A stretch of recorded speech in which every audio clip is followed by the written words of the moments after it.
Managing people needs a completely different skill set than the skills that we use for the normal part of our job. But often people are made managers because they're good at their job rather than because they have those people skills that are needed. And this becomes even more important as things continue to change and the world and work continues to become more and more automated. The propensity to have those people skills becomes more and more important.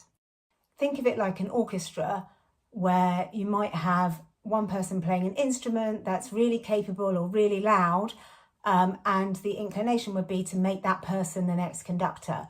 But that person won't necessarily make the next conductor. It's a completely different skill set that's required to bring everyone together and to get everything working smoothly together. There's a quote, in fact, from a former US President, Ronald Reagan, if you're old enough to remember him, that says, "The greatest leader is not necessarily the one who does the greatest things, they are the one that gets the people to do the greatest things."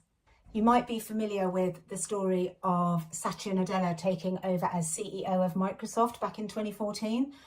Microsoft was known at that time for having quite an insular and competitive culture, and he recognised that that would need to change for Microsoft to stay competitive in the fast evolving tech industry, and that they would need more of a culture of openness and empathy. So he set about putting that into place.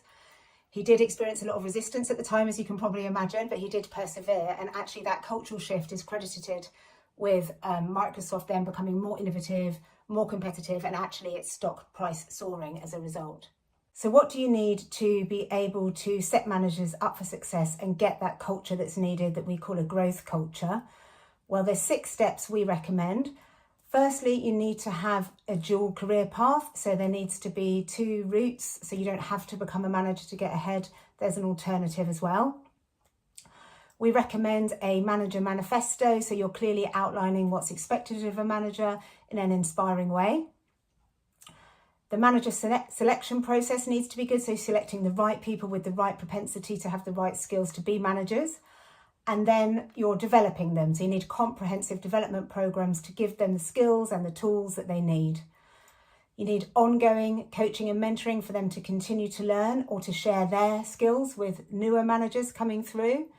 And finally, you want to keep track, get feedback and keep adjusting as things constantly adjust so that you're constantly giving managers the new skills that they need as things change.